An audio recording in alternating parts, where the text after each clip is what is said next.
السلام علیکم ورحمۃ اللہ وبرکاتہ۔ خیر مقدم ہے آپ کا فدا نامے میں 17 رمضان المبارک وہ مبارک دن ہے جس دن میدان بدر میں مسلمانوں کو 313 مجاہدین کو فتح یابی نصیب ہوئی۔ مدینہ منورہ سے تقریباً 80 میل کے فاصلے پر بدر نامی گاؤں واقع ہے۔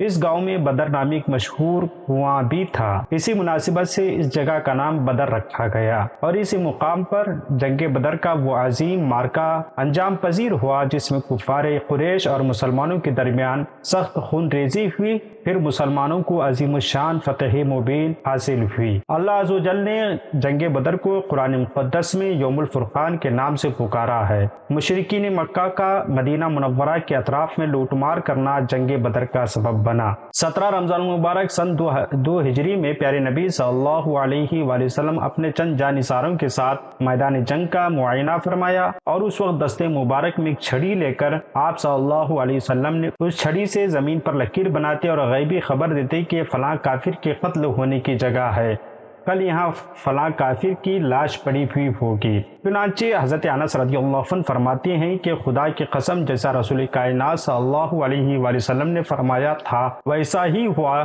یعنی جس جگہ نبی کریم صلی اللہ علیہ وسلم نے جس کافر کی قتل ہونے کی جگہ کی نشاندہی فرمائی تھی اسی جگہ وہ کافر مرا۔ اس کافر کی لاش اگلے دن ٹھیک اسی جگہ پڑی ہوئی تھی، ان میں سے کسی ایک نے بھی لکیر سے بال برابر بھی تجاوز نہیں کیا۔ پھر حضور نبی کریم صلی اللہ علیہ وآلہ وسلم نے مجاہدین اسلام کو صف بندی کا حکم فرمایا اور جنگ کی ابتدا اس طرح ہوئی کہ سب سے پہلے عامر بن الحضرمی جو اپنے مقتول بھائی عمر بن حضرمی کے خون کا بدلہ لینے کے لیے بے قرار تھا، جنگ کے لیے آگے بڑھا۔ اس کے مقابلے کے لیے حضرت عمر رضی اللہ عنہ کے غلام آگے بڑھے اور لڑتے ہوئے شہادت سے سرفراز ہو گئے۔ حضرت حارثہ بن سراقہ رضی اللہ عنہ انصاری ہی جو حوض سے پانی پی رہے تھے کہ ناگہاں ان کو کفار کا ایک تیر لگا اور وہ بھی شہید ہو گئے۔ حضرت عمر رضی اللہ عنہ اس وقت کھجور کھا رہے تھے، کھجوریں پھینک کر کھڑے ہوئے اور ایک دم کفار کے لشکر پر ٹوٹ پڑے اور جام بازی کے ساتھ لڑتے ہوئے شہید ہو گئے۔ پھر کیا تھا، حضرت حمزہ رضی اللہ عنہ نے اپنی تلوار کے وار سے مار مار کر کفار کے سپہ سالار عتبہ بن ربیعہ کو زمین ڈھیر کر دیا۔ حضرت علی رضی اللہ عنہ نے ولید بن عتبہ کو مار گرایا اور وہ ذلت کے ساتھ قتل ہوا۔ پھر شیبہ کو بھی قتل کر دیا۔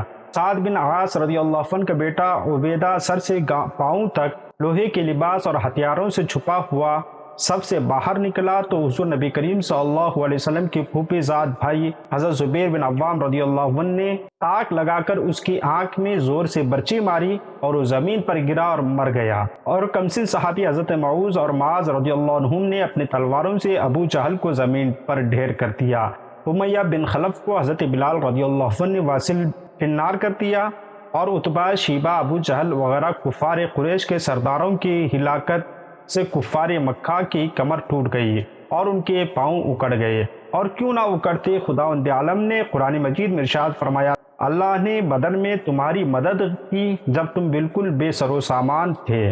بس اسی غیبی مدد اور صحابہ کرام کے جذبے کے سامنے کفار ہتھیار ڈال کر بھاگ رہے تھے اور ان کی عسکری طاقت، فوجی طاقت فنا ہو چکی تھی، خاک میں مل چکی تھی۔ اس جنگ میں مسلمانوں میں سے 6 مہاجر اور 8 انصاری صحابی شہادت کے منصب پر فائز ہوئے، سوائے ایک کے سب شہدائے بدر کی تدفین میدان بدر میں کر دی گئی، جبکہ کفار کے 70 آدمی قتل اور 70 گرفتار ہوئے۔ کفار کی لاشوں کو پیارے نبی صلی اللہ علیہ وسلم نے ایک گڑھے میں ڈال دینے کا حکم فرمایا، چنانچہ صحابہ کرام نے کفار کی لاشوں کو گھسیٹ گھسیٹ کر اس گھڑے میں ڈال دیا۔ پھر حضور نبی کریم صلی اللہ علیہ وسلم نے اس گھڑے کے کنارے کھڑے ہو کر مقتولین کا نام لے کر اس طرح پکارا، اے عتبہ بن ربیعہ، اے شیبہ بن ربیعہ، اے فلاں، اے فلاں، کیا تم لوگوں نے اپنے رب کے وعدے کو سچا پایا؟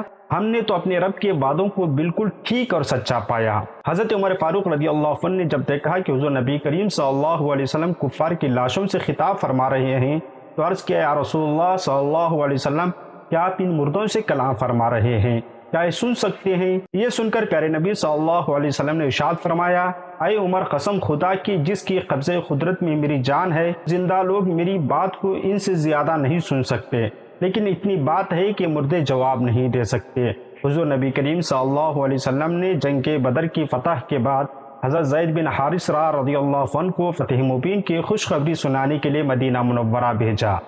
چنانچہ جب حضرت زید بن حارثہ رضی اللہ عنہ یہ خوشخبری لے کر جب مدینہ پہنچے تو اہل مدینہ خوشی اور جوش مسرت کے ساتھ حضور نبی کریم صلی اللہ علیہ وسلم کے آمد کے انتظار میں بے قرار رہنے لگے، اور جب تشریف آوری کی خبر ملی تو اہل مدینہ نے آگے بڑھ کر مقام روحا میں پیارے نبی صلی اللہ علیہ وسلم کا پرجوش استقبال کیا۔ اللہ عز و جل ہمیں بھی اصحاب بدر کی طرح قربانیوں کی توفیق عطا فرمائے۔ موجودہ حالات خصوصاً ملک ہند کے جو حالات ہیں، اللہ رب العزت ہمارے اندر بھی اصحاب بدر کی طرح جذبہ، جوش ایمانی، حرارت ایمانی عطا فرمائے، اور ہمیں ثابت قدمی اور استقلال کے ساتھ مذہب حق، مسلک حق پر گامزن رہنے کی توفیق عطا فرمائے۔